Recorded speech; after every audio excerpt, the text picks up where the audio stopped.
Okay, we are joined today in what will be a bit of a unique episode for us by Sam Cooper, who honestly, I don't know if Canada has an equivalent to like Pulitzer Prizes, but Sam Cooper is a journalist whose work, in my opinion, is the reason why we've had foreign interference, both inquiries, hearings, legislation.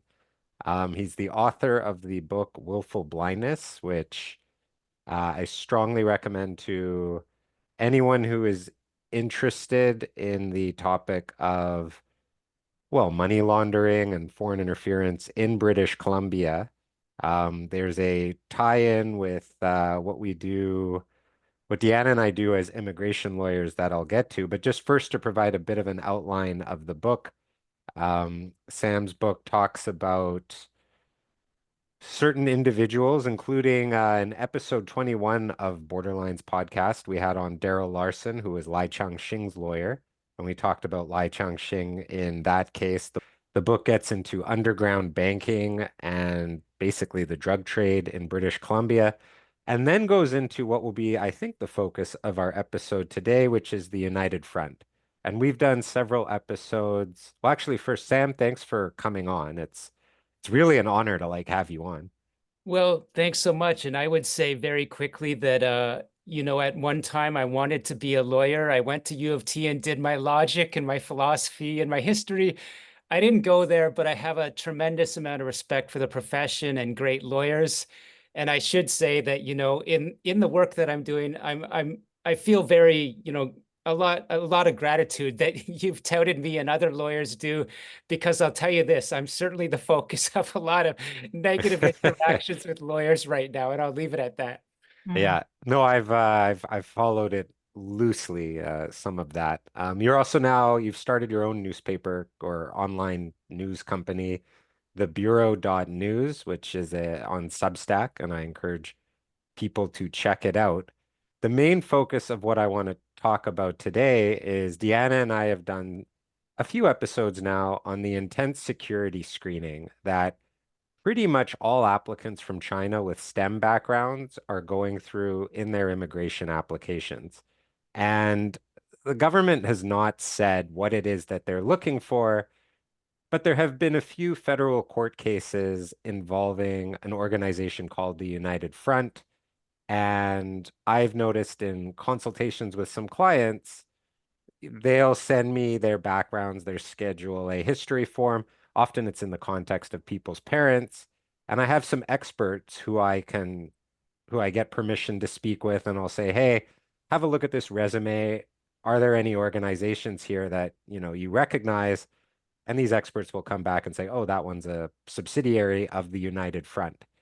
And the last third to half of your book, Willful Blindness, was about the United Front in Canada. You may be the authoritative source in Canada on this organization. Um, and that's why I think, given that this organization seems to have a nexus to a lot of the security screening, or at least the decisions where the security screening goes negative, I'm really, looking forward to hearing you just talk about what this organization is. Yeah, thanks. I mean, it's probably another book or two, but I'm glad to talk about it in kind of, a casual and narrative way today. I mean, the progression of my book was natural because I started with organized crime, casinos, real estate in Vancouver, and underground banking. And as I say, I like law enforcement, had my mind blown by the scale of underground banking connected to China and Hong Kong, how it tapped into diaspora communities. It's worldwide, but Vancouver, Toronto especially, and the progression into how that connected to Beijing's United Front was purely natural and unintentional in my investigative journey. And the reason is, now I know that the US government at the cutting edge of law enforcement and intelligence says that Beijing's United Front essentially encapsulates organized crime. And so this is why I say in my book, this is shocking. And I think, my comment more and more, I think it's just really unfortunate that anyone that's trying to immigrate from China, it seems, and I think there's good evidence to show this, the Chinese Communist Party, that is, the regime, will have a strong interest in them wherever they go. And so whether a person wants to be an agent of the United Front or not, there's a high chance that they could become entangled in it because Chinese intelligence will try to task people, especially influential people, whether they be, bright students, people that have a good amount of money. The Chinese regime, in order to protect itself, has made efforts to use those people as they migrate abroad, and to just, keep it all in a capsule without rambling too far in the first answer. I mean, the evidence that's come out in the Chinese election interference story that I broke, this is now public. Xi Jinping, the most strong-armed Chinese communist leader since Mao, uh, massively scaled up the United Front Work Department, which is an organ of the party, which influences, really tries to control the billion plus population of China, who a tiny minority are Communist Party members, but the United Front, through tens of thousands of cadres, tries to bring them all in and successfully does. And what's happened is she has extended the United Front abroad into diaspora communities worldwide, especially Canada, New Zealand, Australia, are very targeted. Now the United States. And it's about, you know, uh, agents, that is secret police, to keep it simple, burrowing into Asian diasporas and trying to surveil, harass, leverage, bribe, coerce, use people that have gone away from China. They're, either bribed or threatened into working for the United Front, and it's very unfortunate. Are these when you hear about stories of underground police stations of the Chinese government in Canada? Is that also then part of the United Front? Yeah, this is something that I don't think I've been able to report in my previous, corporate media jobs, but I've been unpacking a lot more at the Bureau, and I did in my book. The Chinese police station story broke after I wrote Willful Blindness, but 100%. Of course, there are legal actions ongoing, but it's been shown already in the United States that what are known as the Chinese police stations in New York, there's been good reporting that the suspects in those are proxy business persons, either naturalized US citizens or permanent residents, many of them from the Fujian province area, and they are tasked by Chinese secret police. Often, again, the cases we know are in the Fujian province area to spy on diaspora communities. Let's just keep it focused on New York. And so, as U.S. law enforcement sources and great reporters, people should look up Sebastian Rotella with ProPublica, who's done a lot of great work this year, say that the people involved in the Chinese police station networks can be connected to transnational Chinese mafias. So that is, in a nutshell, again, the United Front is the way for Chinese secret police to sort of get into and control diaspora, often business communities, because they're very influential. And that's what the Chinese police station story is about. It doesn't have to be bricks and mortar, Yeah. although that's what shocked people about the stations. It's really about networks extending out of consulates and undercover secret police operators in North America, and how they use local business persons to go after whoever China wants to control. And this list of like named research organizations that Canada published, with like this list of universities and learning institutions in China that were, um, you know, Canada introduced this sort of policy on sensitive technology research and affiliations of concern. Is this connected to the same concern? Yeah, I would say yes. I mean, to be blunt, I'm finding, and international researchers are finding, that the United Front Work Department is so broad, it's scaled up so rapidly under Xi that it does encapsulate sort of all the entities that the regime uses. So that includes Chinese student groups around the world.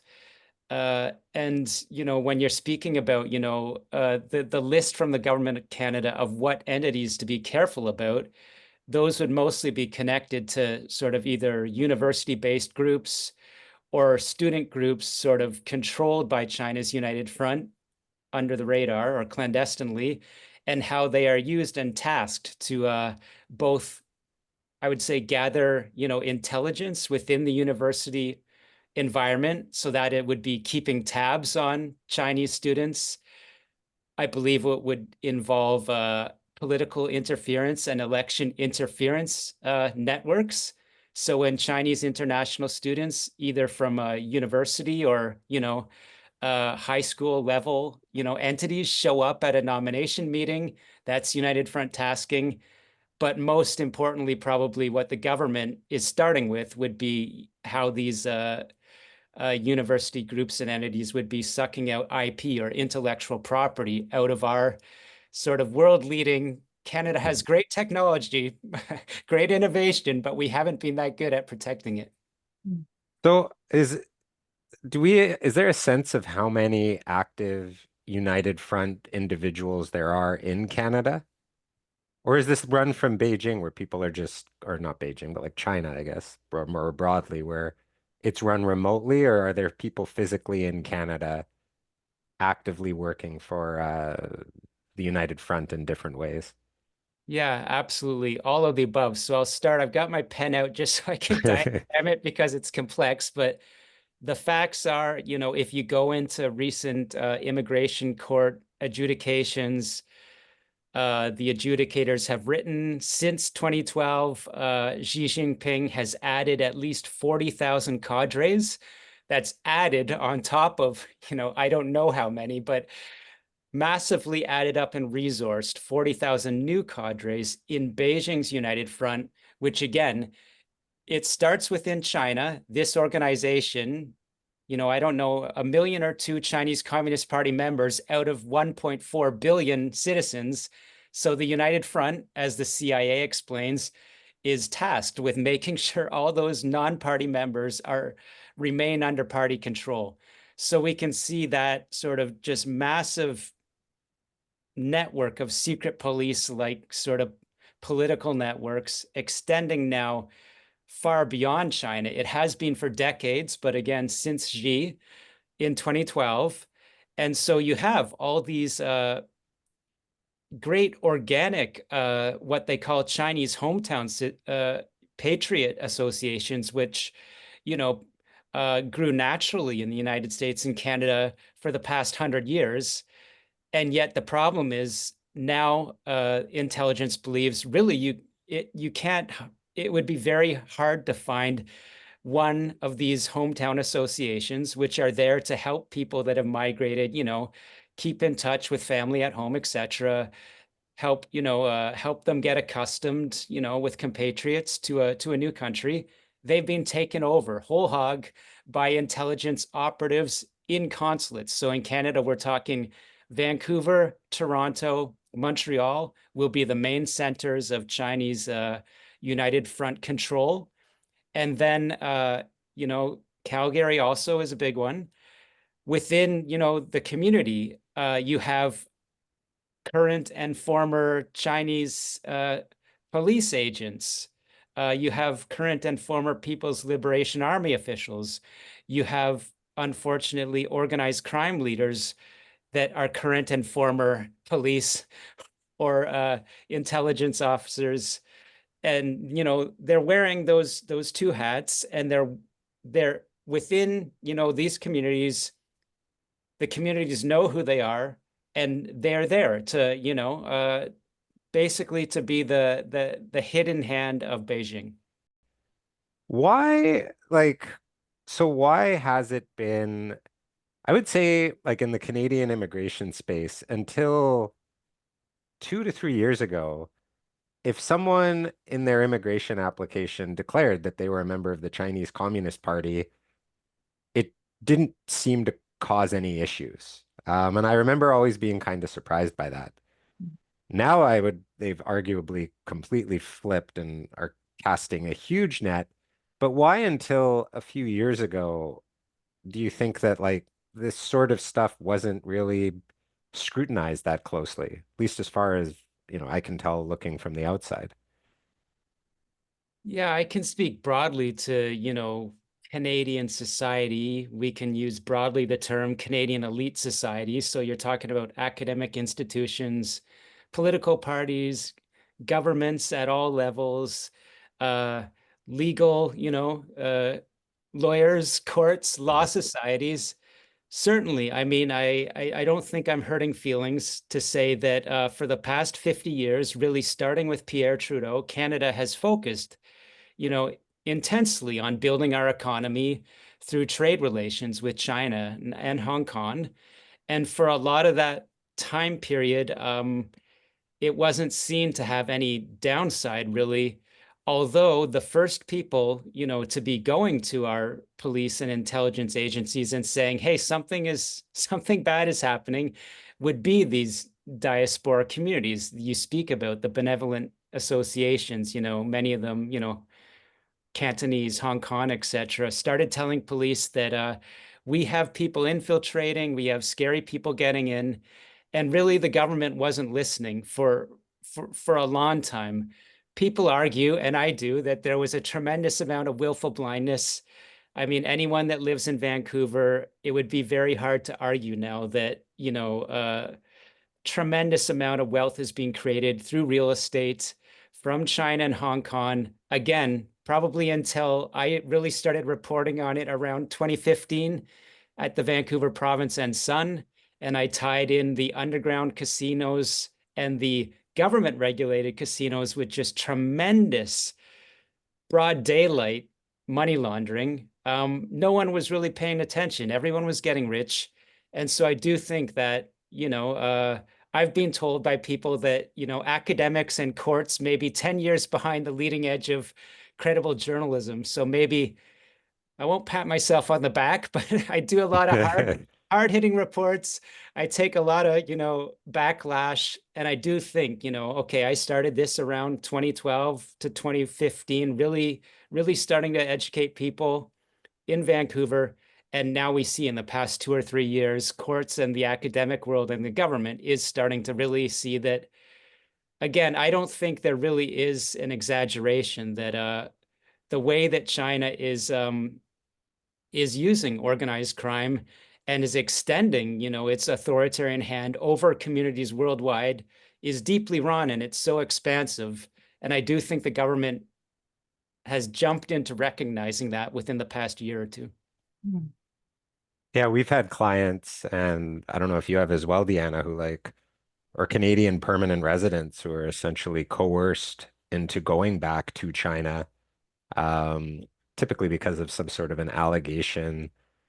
Well, they just wanted they would be sent back, often detained in China, which caused residency issues with their permanent resident status. I think for me, the big moment where I went, what is going on, was during the protests involving the umbrella Mm. movement in Hong Kong, where there were these huge counter demonstrations with people all wearing, the matching signs, the matching shirts, the getting into people's faces with cameras, where the Hong Kong protesters were petrified and saying that they believed that it was going to be given to Beijing.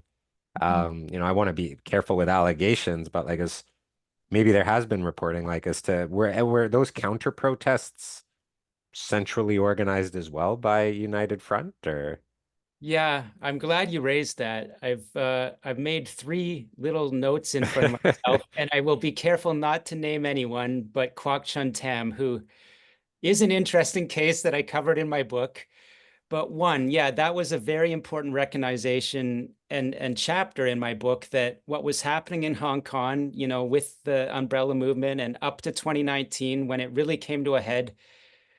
What happened in Hong Kong is that democracy protesters, there are, very famous and videotaped evidence events where they're beat by uh, you know, they tended to be young people, are beat by older men wearing all white, massive fights going on. There's reporting from a UK think tank, security think tank, that's sort of intelligence government adjacent, that says that these were triads controlled by Fujian and tasked by the United Front Work Department in Hong Kong, that beat up these democracy protesters, and the police did nothing. So that tells you a lot. We Yeah. jumped to Vancouver and Toronto in 2019. There were news reports again of the pro-democracy protesters in Toronto and Vancouver. You know, I covered a case where a number sort of retreated into a Hong Kong Canadian church to pray. This is the summer of 2019. They were surrounded by, you know, people with large red flags. And so it looked like they were being surveilled and harassed. I dug into it a little bit. My colleague Bob Mackin videotaped it. I found people that I have confirmed are Chinese intelligence United Front operators. These would be people running, you know, Mandarin language websites. I found an aggressive protester that I could link to, you know, underground banking suspects. And so that tells you a lot. I mean, but you said, are they, yeah, I believe that they're tasked from Beijing. Again, I saw indications of the same organized crime entities in Vancouver that were reported on in Hong Kong. And just speaking about Kwok Chun Tem and you know, people being forced back to China, I'll only mention his name, but I got a very interesting photo. You know, as you know, he's convicted for sort of big circle boys drug narco activity. Very interesting guy. No offense to him, but I have a really interesting photo where he's hugging, I'll just call at a meeting in Vancouver, an extremely respected former People's Liberation Army official who has, you know, massive property interests in Vancouver. And my information is that this People's Liberation Army official is responsible for working with Chinese police officials to pressure people in Vancouver to go back to China. And I'll be a little bit vague here, but I had this information from a victim confirmed by two police sources, and the information was that the efforts of forcing people back to China involves sort of direct criminal activities, compromising activities. So you have this picture of organized crime officials, you know, being, you know, close to Chinese intelligence officials of extreme wealth. Chinese police are in the mix, in the police station sort of networks, and people are being intimidated, threatened. There could be cases of violence that goes to extreme levels. That's how people are being, you know, scared and sent back to China. Mhm. It's this issue that I find the most fascinating, the one about kind of future risk of espionage and then this matter of coercion, because it starts really bumping up against, you know, when is a terrorist a refugee? You know, a suspected security risk a refugee? And that one is always like, because you know, while we can, you know, list these organizations, it's about the question of intent and the, you know, the formation of whether or not somebody is a willing participant. And again, that's a lot of that is just irrelevant. And that's really where the jurisprudence has gone. It's really not relevant what the intentionality is of the person concerned. It's more about, are there reasonable grounds to believe that they will be targeted, which to me just sort of,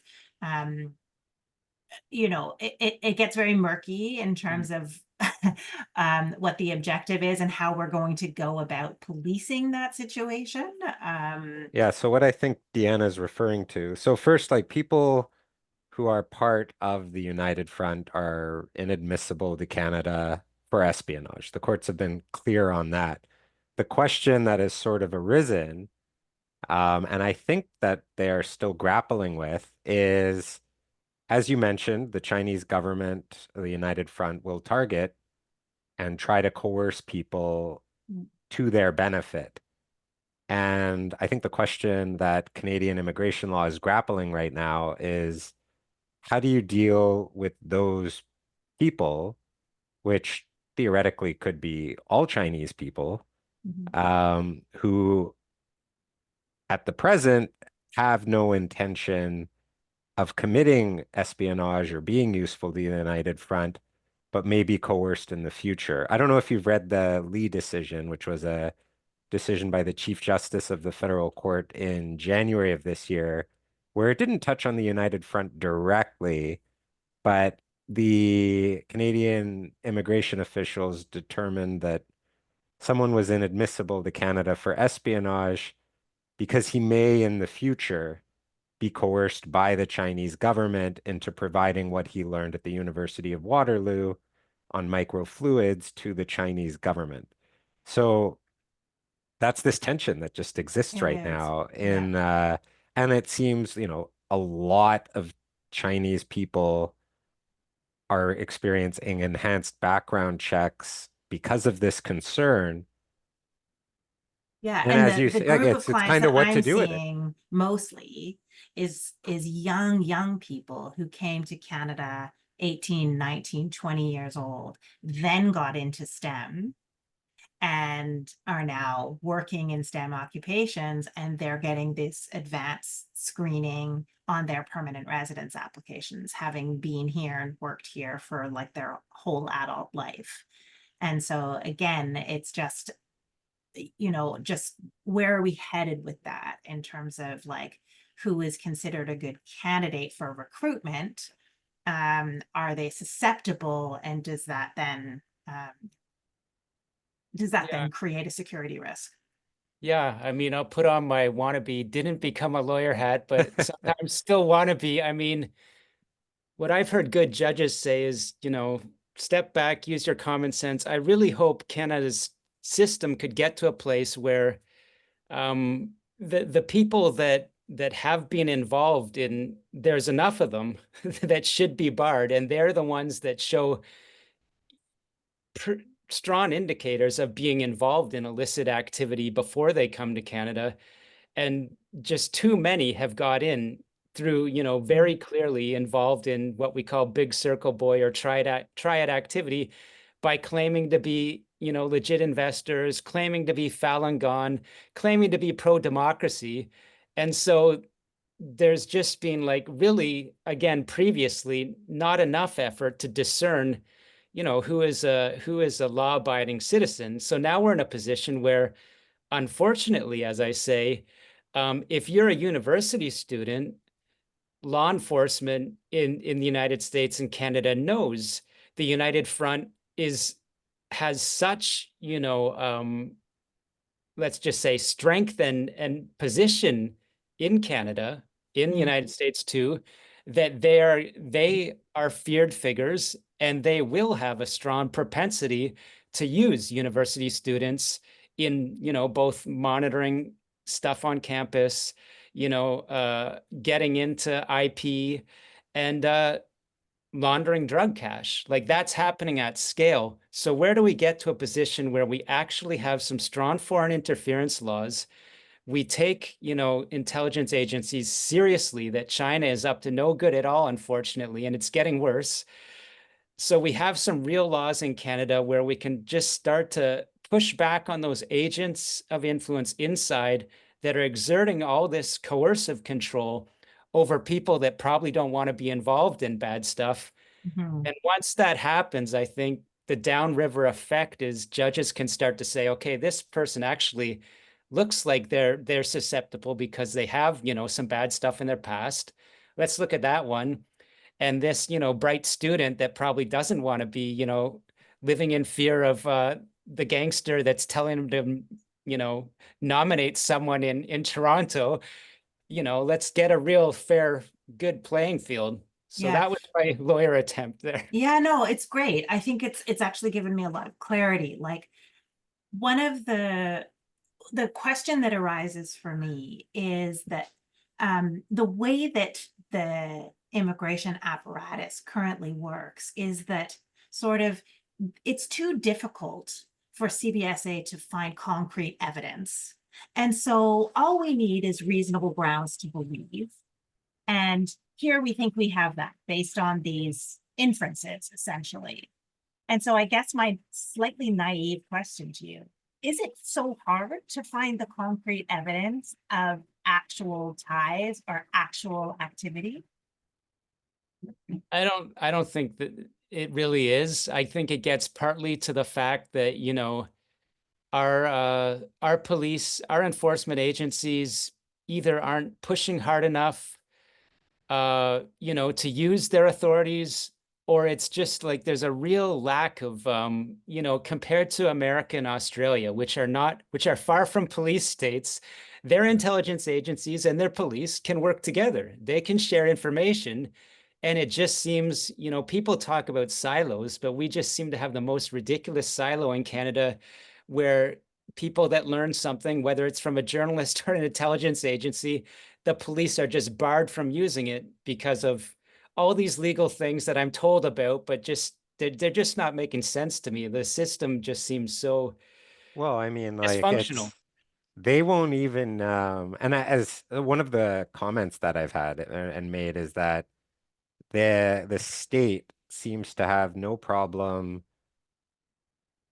separating someone from their family and banning them because they may in the future be coerced by the Chinese government into Based on divulging what open they let source based on open reports. source info. And yet we won't name members of parliament who there's a report has said are actively Yeah. either being influenced or in some case maybe not knowing, but in some cases apparently knowing.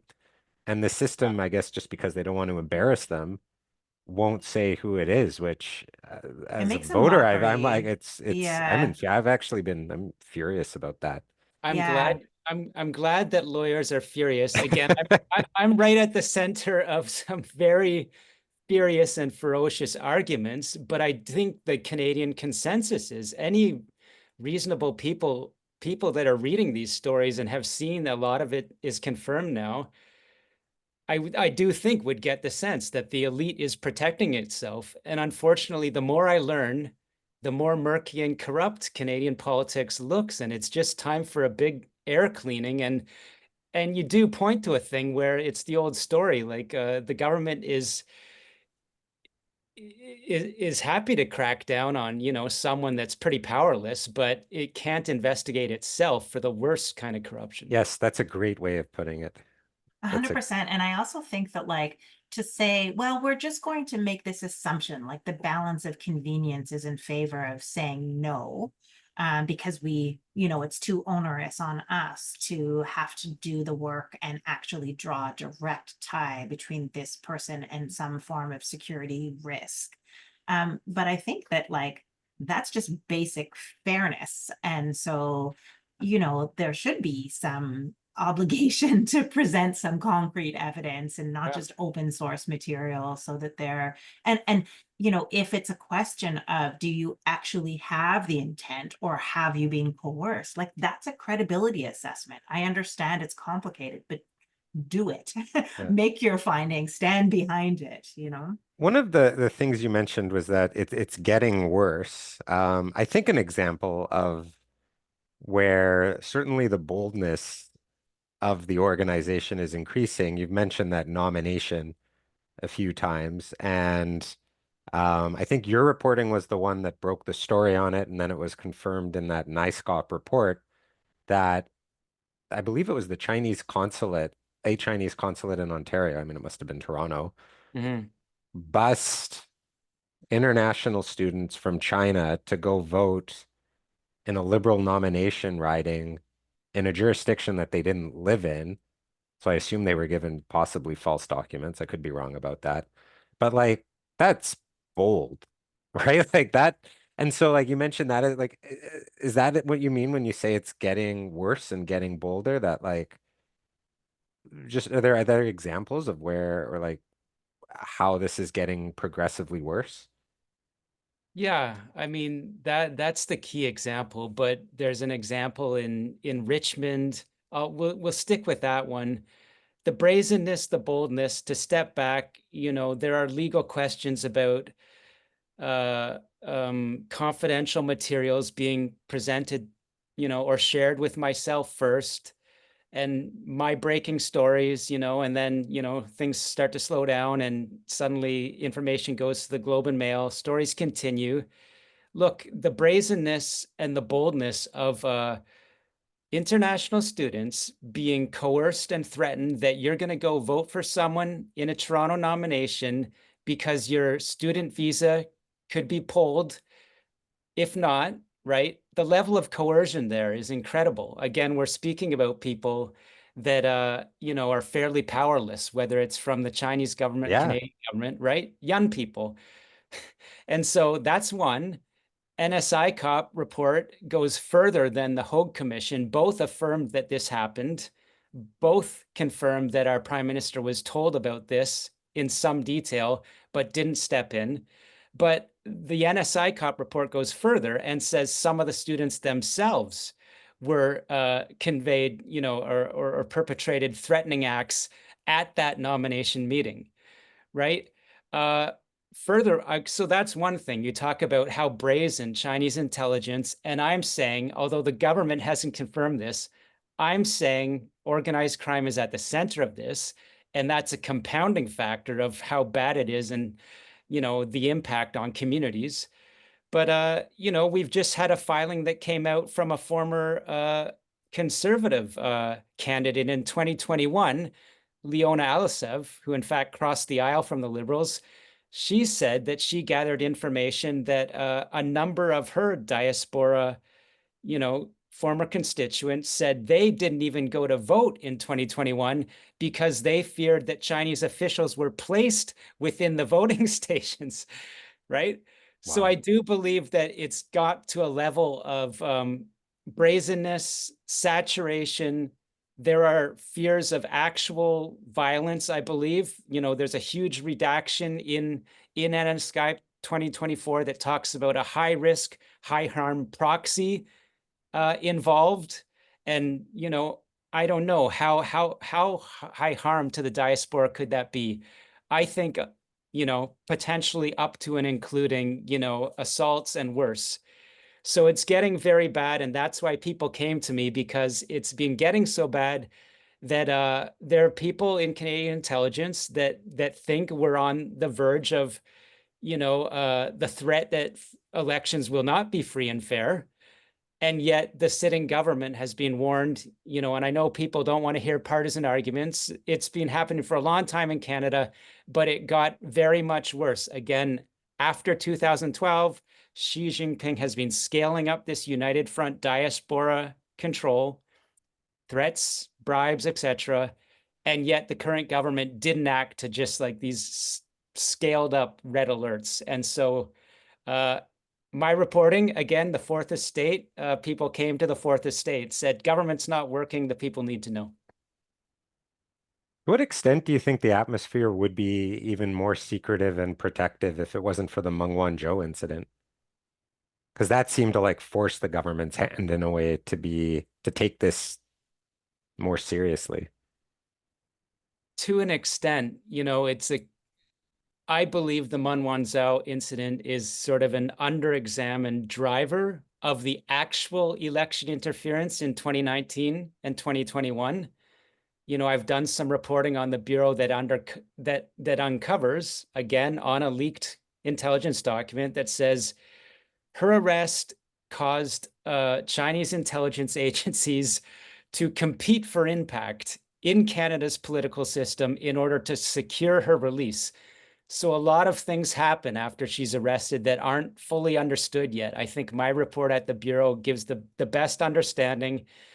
But one, certainly I would say Canadians found out how brutal China can be, how powerless we can be. And the government has had to be, I think, more, we're we're still a very much privacy and secrecy culture, I think, in Canada's government. But the government has had to, for one, they wanted to do a free trade deal with China, and they had to step back from that. So that's a big thing that happened. And as I say, we don't understand yet what has happened inside Canada's government in relation to the Meng Wanzhou case. But I hope more will come out, and I do know that the average Canadian got a real insight into China from that incident. Yeah, it's the other organization that you see mentioned in some of the case law, but from what I understand, it was acquired or merged into the United Front, is the Overseas Association of Chinese Affairs, I think it's called. Is it Overseas Chinese Affairs Yeah, Office. Overseas Chinese Affairs Office. Is that now essentially just part of United Front? Yeah, and how that works is, it's an entity that has officials in consulates worldwide. So, consulates, obviously, we all know intelligence happens around the world, but China just absolutely saturates their consulates with operatives that are tasked. In this case, the name says it all, Overseas Chinese Affairs Yeah. Office. So they're there to keep an eye on the diaspora, you know, uh, purportedly, to help people with travel documents, etc. But no, they're there to control the diaspora. Up until 2018, it was its own sort of intelligence entity, which is, as in rulings accused of Yeah. that spying function, that interference in the diaspora. But it was subsumed under the United Front with Xi's sort of, as I'm saying, scaling up effort to just use the United Front worldwide and pull in all these cadres. The other organization that you see in the case law is 3PLA, but from what is that also part of, I mean, is United Front part of that, or my understanding is that's just general espionage systems level type stuff, similar to like an NSA, CIA type thing.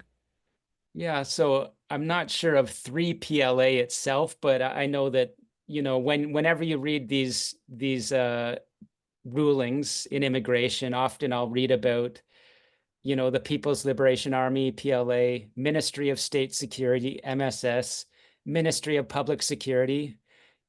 These are all Chinese military slash intelligence slash police slash secret police entities that are, encapsulated within, sometimes, officially within United Front networks, often unofficially.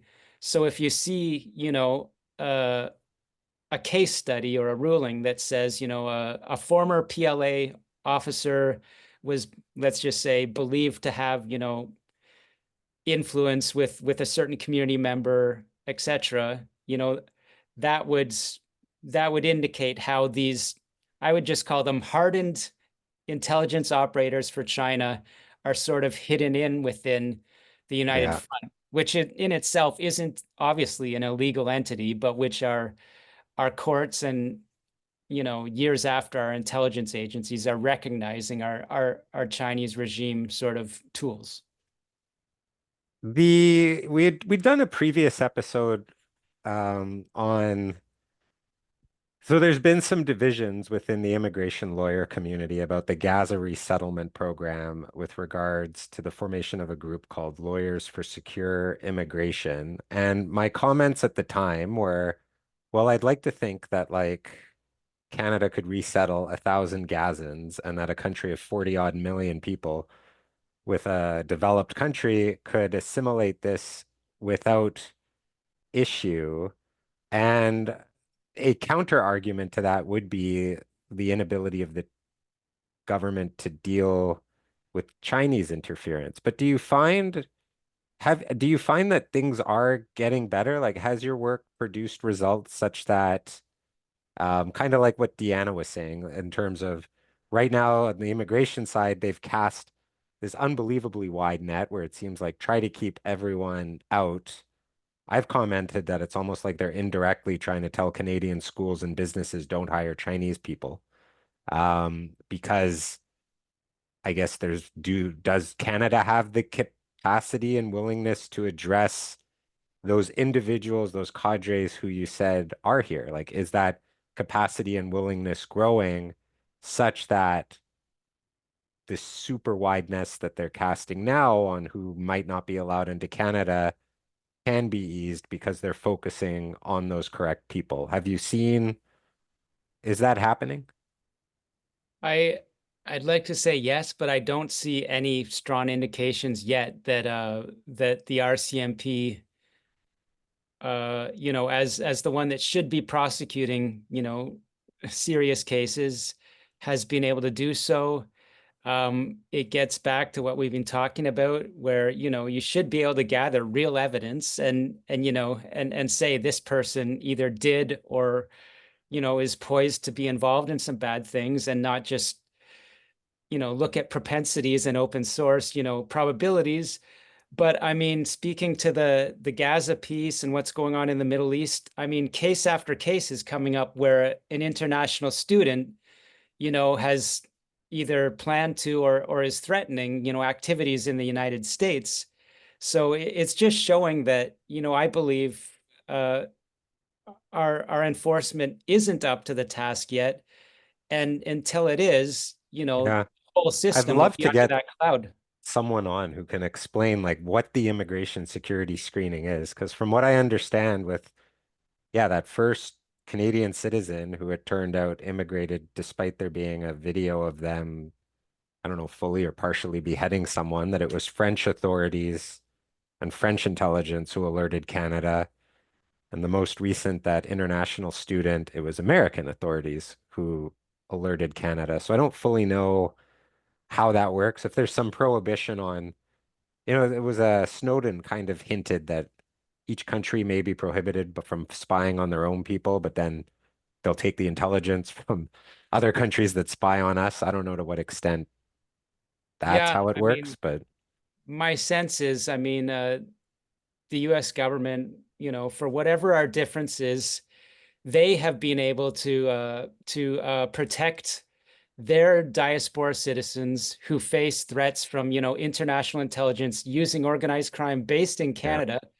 As I've been told from one of my Iranian Canadian colleagues reporting, she found out that Iranian community leaders were told by the FBI, don't travel up to Canada because you'll be at risk. So we're just, I do think it gets back to, the point where our enforcement arm are sort of precluded from either receiving until, maybe a bomb is about to go off or something like that, or gathering intelligence themselves. And I think that's something I cover a bit in the book. I mean, yeah, sort of, we know that, as another example, the Sinaloa cartel is operating in Vancouver, Toronto, Montreal.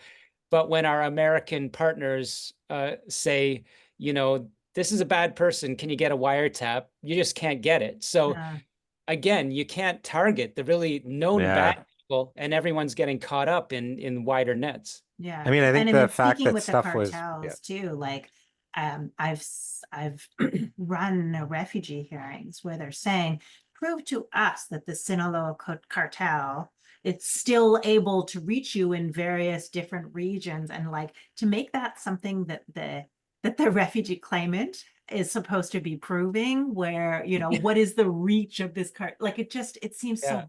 so ludicrous in some ways, When, like, yeah, and when they, it's so I widely mean, understood. yeah, and some other cartels too, like they disband, they regroup, it's sort of like, but that it's the onus is on the claimant to be able to show, well, what they've regrouped as and where their reach is and all of this sort of thing. I understand that you need to prove your claim, but it's just, I mean, it's sort of the impression that I have as an outsider, somewhat interacting with the immigration system, is that Canada wants like a process.